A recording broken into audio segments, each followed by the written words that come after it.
وَالرُّوحُ يَبْقَى دَائِمًا مَدَى الْأَزَلِ, and the human spirit remains forever to the extent of eternity.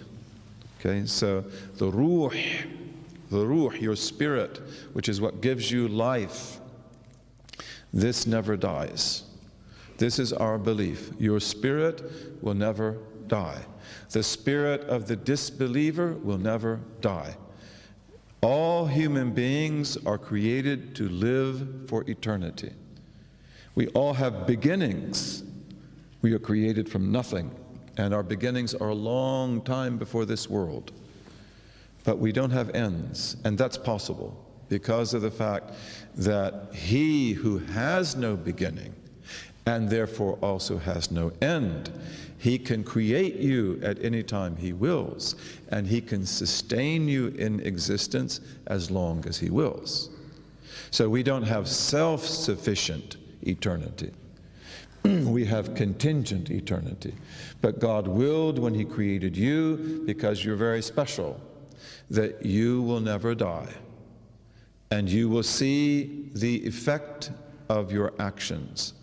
And we will either inherit the garden, may we all inherit the garden together, and may none of us lag behind. And if we don't inherit that, you inherit the fire. That's the way it is. There's great wisdom in that. We have to understand it, we have to accept it. And the human spirit goes through 5 lives. What is the first one?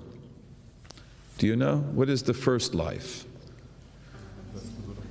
Sorry? No. We say alastu bi rabbikum, but that's the end of the first life. Okay, the first life is the time of the spirit alone. And we were in bodies too, but they were tiny little bodies. And we were like little pieces of light. And we went around the throne of Allah for eons and eons, for eons and eons. And this is where your identity is rooted. Your identity is rooted in that world. We all knew Allah, every one of us. And then towards the end of that time, Allah puts us in the loins of our father Adam, and He brings Adam to Arafat, where we make pilgrimage, and He took all of the children of Adam out of his loins, who are billions and billions of children. And then He said to them, He manifested Himself to them, Alastu bi rabbikum, am I not your Lord? Okay, so this is very meaningful, because we all knew that He was our God. He didn't say, Alastu bi ilahikum. We all knew He's His God, that He is our God. God is the one who makes things as they ought to be. He makes the cat a cat, the dog a dog. He makes the healthy person healthy and the sick person sick. God makes things the way they are meant to be. But the Rabb, the Lord, who is also God, He is the one who commands and must be obeyed. And He is the one who prohibits and must be obeyed. And He is the one who develops, yurabbi, guides, and He is the one who rewards and punishes. So that means that something new is about to happen. Alastu bi rabbikum. Something new is about to happen, because this is not about tawaf around the throne of God for eons. This is about something new, and it's Adamic, because there's our father Adam. It's about the creation of Adam. It's about life in this world.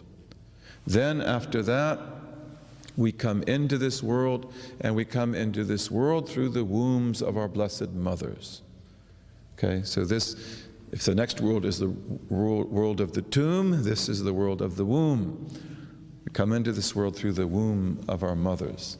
And here we are for a very short time, because it's a very hard test. And most people can't take it for long. And some people are here for just a day. Some people here just for a few years. Okay, death is a big thing. Death is a big thing, right? It's a shocking thing. And I remember when death first came into my life, which was 1955. That's a time that you probably can't even imagine. The world was very different. And the first thing, my great-grandfather died. And my great-grandfather was a powerful man. And he's one of those people that you don't know where they'll be in the next world. And when he died, he was buried like Franklin Roosevelt. He had the same casket and everything, and it was cold winter. It was in Kansas, he was in western Kansas, we were in Nebraska. We had to drive south to Kansas for the funeral. The state of Kansas cleared, there was a blizzard, they cleared the roads for his funeral. And when I went there, it was like so cold.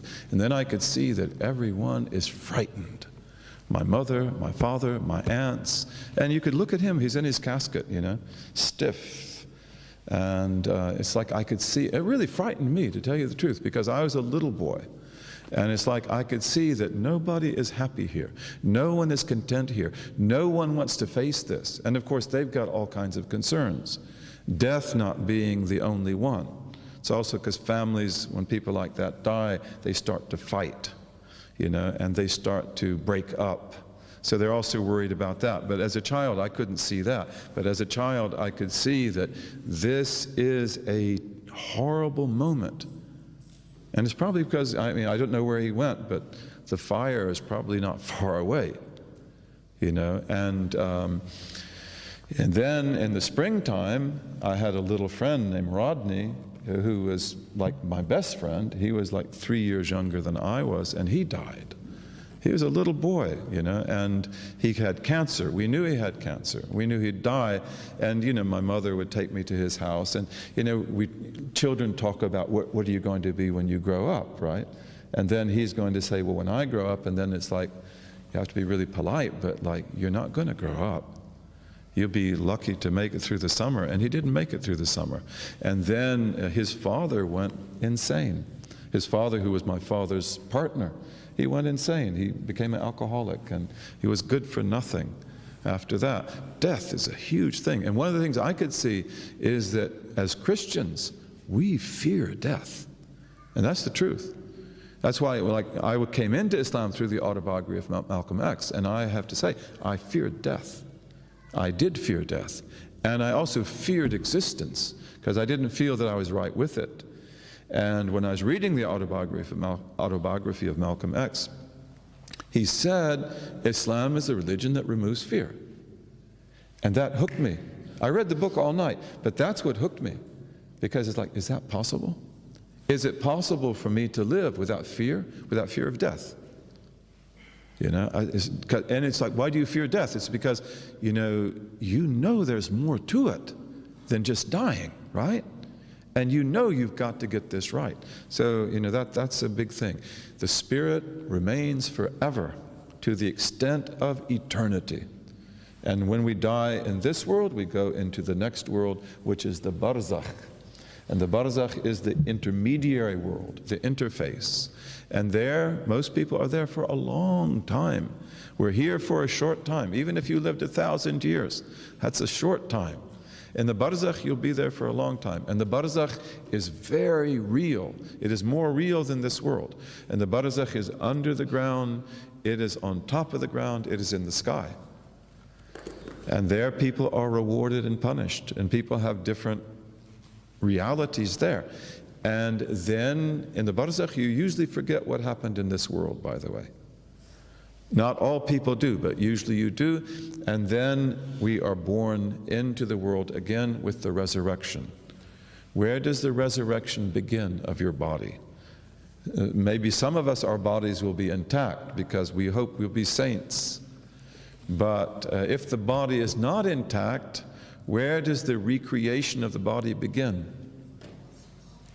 Sorry? The coccyx, the us, which is the very bottom of the spinal column. And where is the coccyx located? It says in the pelvis, but what's the name of that bone that it is part of? The sacrum. The sacrum. What is sacrum? S-A-C-R-U-M. Sacrum. It's a sacrum's like a little it's like a little, what do we call it? Pentagon, is that what we call it? You know, what do you call a five, huh? Pentagon, because in the United States we have a Pentagon. I didn't know if I could use that word, right? But, you know, that's the sacrum looks like that. Sacrum's a very important part of your body, very important. What does the word sacrum mean? Sacred bone, sacred bone. And it's Latin translating the Greek for sacred bone. That's very interesting. In the European tradition, we call the sacrum, where the coccyx is, the sacred bone. I don't know why they did that. I mean, it would be something interesting to look into, wouldn't it? But it's the sacred bone, and that's where, you know, you are. You are in that bone in a very special way. And you were recreated from the sacrum, from the coccyx and the sacrum. And then we come back into this world for the fourth life. The fourth life is the judgment. We're going to talk about that, inshallah, the judgment. You know, and the judgment is the most difficult thing of all. Even though, inshallah, you and I will be ready. One of the great saints of Islam has a whole chapter about the judgment. He's a Sheikh al-Akbar. This is his land, right? He was born not far from here. You read that? Well, I read that chapter. I was terrified because he writes about the judgment as if you were there. And it's like, wow, I can't take this. No, you can't. You know, the judgment, the whole earth is flattened. No mountains, no valleys, no trees, no pyramids, no telephone poles, nothing. It's all flattened. All of the islands, all of the continents, all of the subcontinents are all brought together into one huge world. The mountains are flattened. The Himalayas, the Rockies, the Andes, they're all flattened. And the earth is flat, no trees, nothing. And all the waters of the earth are made one ocean, and it's on fire. Right? And then the people are brought forth. And of course, the believers are brought forth in beautiful form. But they're also in great fear, because that is the day of the wrath of God.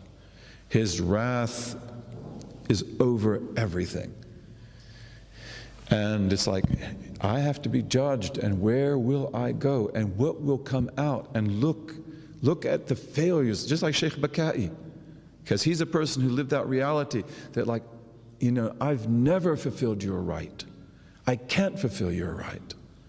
Right? And all the believers will be gathered together under the banner of praise, which is a huge green banner that goes to the east and the west and the south. It's three banners. You can see it from 1,000 miles away or more. It's huge, and that's where the Prophet will be, sallallahu alaihi wasallam. And that's where the companions will be, and that's where the successors will be. That's where the saints will be, and that's where the other prophets will be, and their communities. It's a beautiful story. And then you have the disbelievers and the hypocrites and so forth. And this is the most difficult time of all, and this is where ash-shafa'atul kubra comes in, the great intercession.